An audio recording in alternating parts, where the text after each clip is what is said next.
É, entre todos, sabido que na filosofia e mais particularmente no estudo da ação humana é levantado o problema da liberdade nas nossas ações. No entanto, é possível afirmar que dentro do meio libertário tal problemática não é abordada com a frequência que deveria. Na realidade, esta é uma questão não só intrigante, mas como também é provida de uma especial fulcralidade, uma vez que é relevante para determinarmos, ou melhor, para reforçarmos a posição do direito à liberdade individual.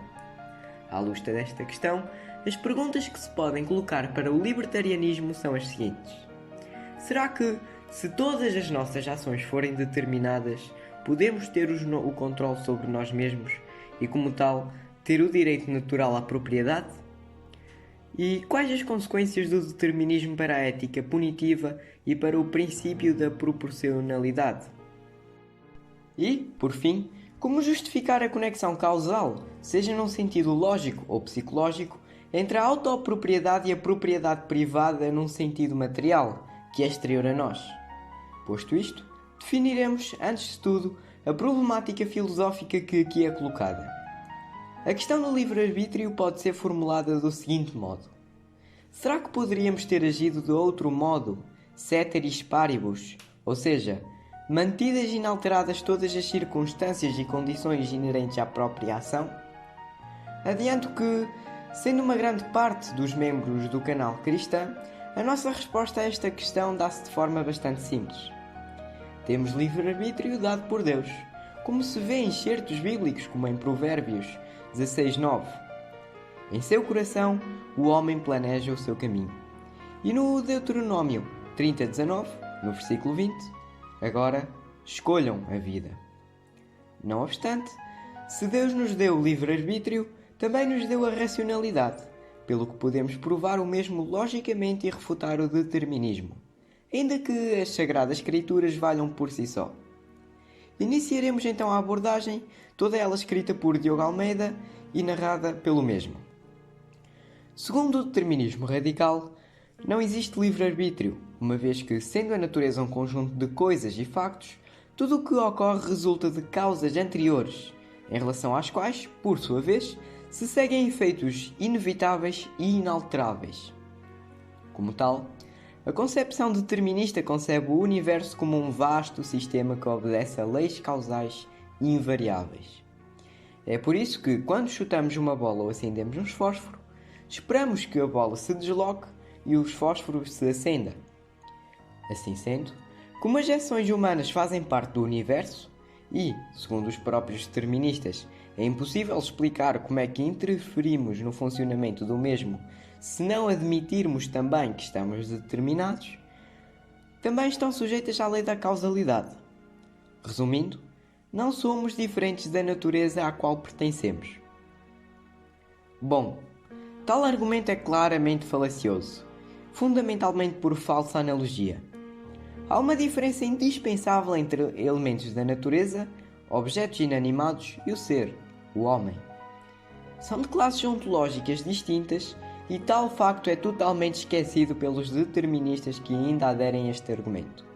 Nós, humanos, somos providos da capacidade de cogitar, de deliberar, de decidir antes da ação. Fazendo uma alusão ao exemplo dado anteriormente, ao passo que a bola e o fósforo não são racionais nem deliberam e muito menos agem, o ser humano está sujeito a todo um processo completo de ação. Logo, tal analogia é equívoca. É equívoca porque não dá simplesmente para aplicar fenómenos físicos e químicos, respectivamente, ao processo de ação e daí concluir que estamos determinados. Para além disso, vale mencionar que, como provou von Mises, a ação humana é imprevisível. Claro que isto não implica necessariamente que as mesmas não estão determinadas.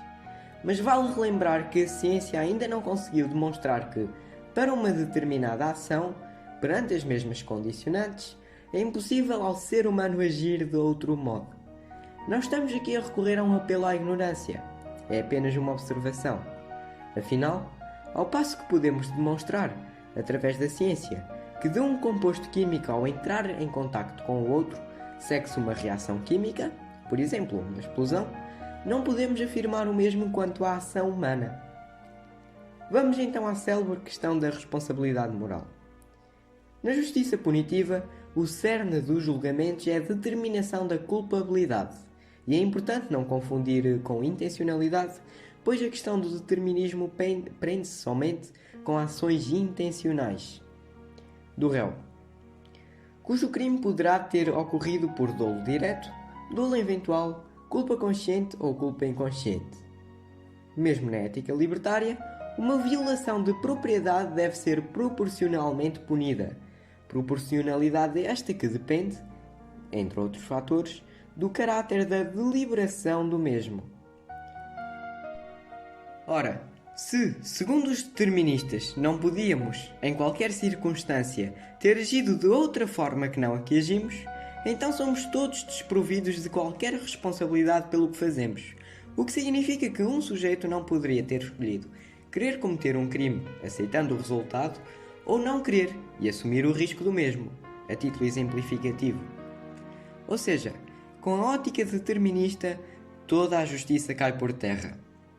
Muito embora os defensores desta perspectiva procurem rebater que a responsabilidade moral por um crime é totalmente irrelevante para o julgamento do mesmo ao alegar que devemos, ainda sob tais circunstâncias, punir e julgar os mesmos por uma questão utilitarista, por um propósito de prevenção e ou dissuasão, até porque nós também estamos determinados a julgá-los e a puni-los, verdade é que falham ao responder à seguinte questão: por que punir, se, sob a perspectiva deles, o sujeito nada fez de errado? E como determinar a punição? Arbitrariamente? Punição baseada em quê? Em que consiste então a justiça? E os direitos individuais ou naturais? Claro que a objeção à qual nós, libertistas, procedemos anteriormente é de índole utilitarista também, pois ataca as consequências do determinismo. Contudo, estas são questões que se provam logicamente no campo da ética e do direito e que os deterministas parecem tropeçar. Carecem também de toda uma base epistemológica para várias questões que transcendem o problema da ação humana, mas que não estão independentes do mesmo problema. Isto posto, vamos ao cerne da questão e ao argumento que é, na utilidade, mais comumente aceite. Alguns deterministas argumentam da seguinte forma, abre aspas: não estamos conscientes de todos e quaisquer fatores que nos condicionam e nos deixam de condicionar. Não estamos conscientes do nosso ambiente, da influência de outras pessoas, o nosso preciso estado de espírito. Para além do mais, ainda que tivéssemos consciência de tudo isto, era também necessário termos controle de todas elas. Logo, não estando estas condições necessárias cumpridas, não temos livre-arbítrio. Fecha aspas. Primeiramente e mais uma vez, estes fatores são, todos eles, externos a nós.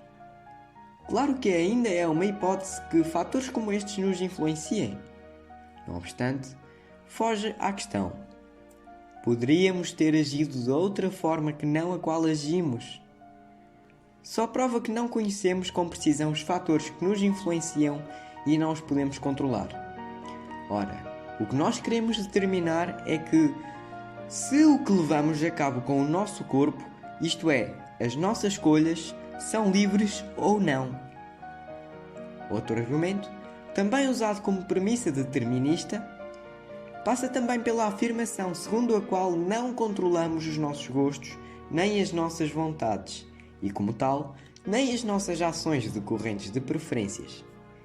A título exemplificativo, nós não conseguimos preferir dar um murro na nossa própria mãe agora ao invés de não dar, ainda que o quiséssemos preferir.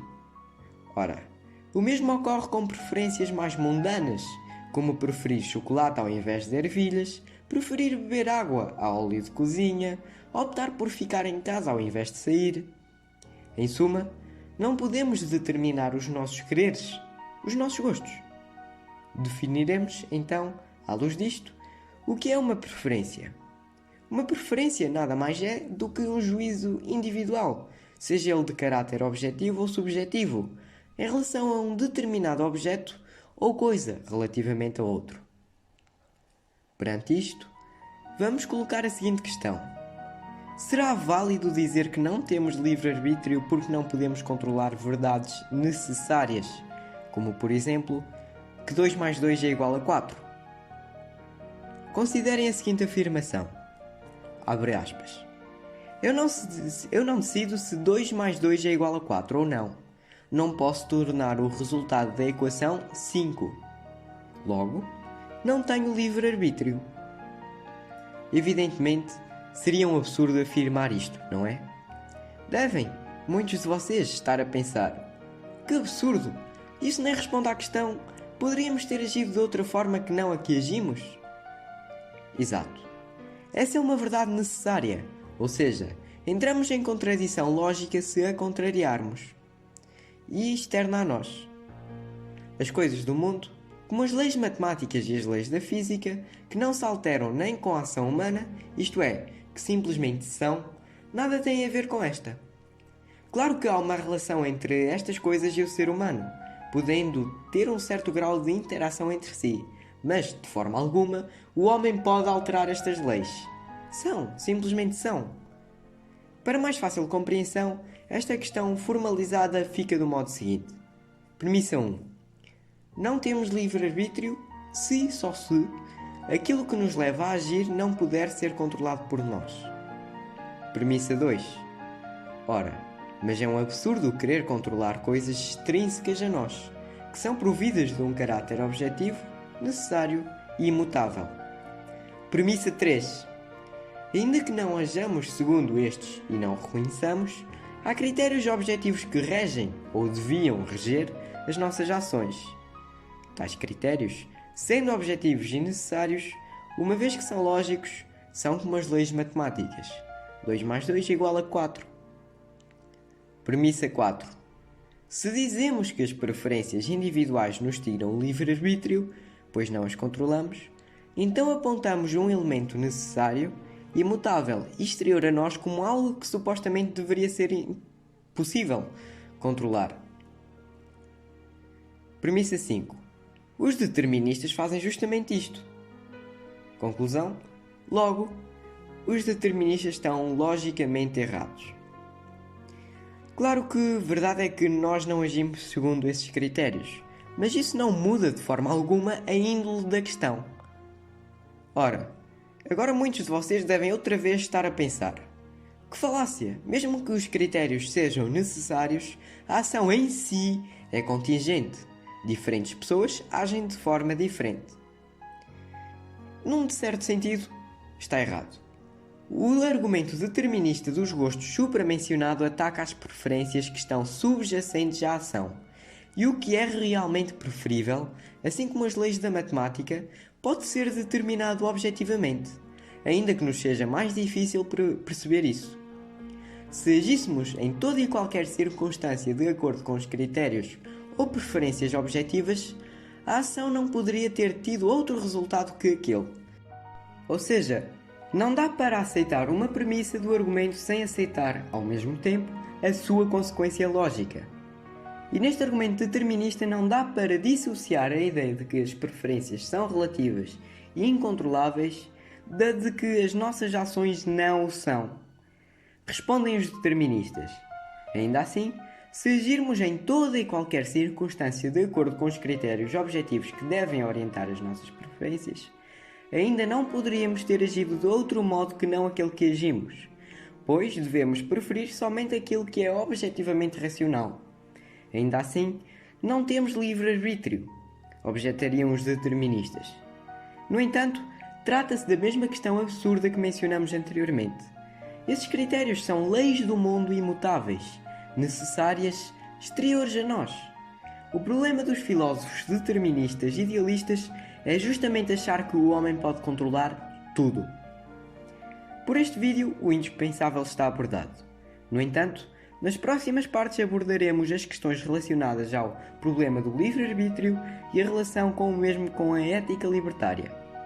Até ao próximo, sintam-se livres de aderir ao nosso grupo do Telegram, que se encontrará na descrição deste mesmo vídeo.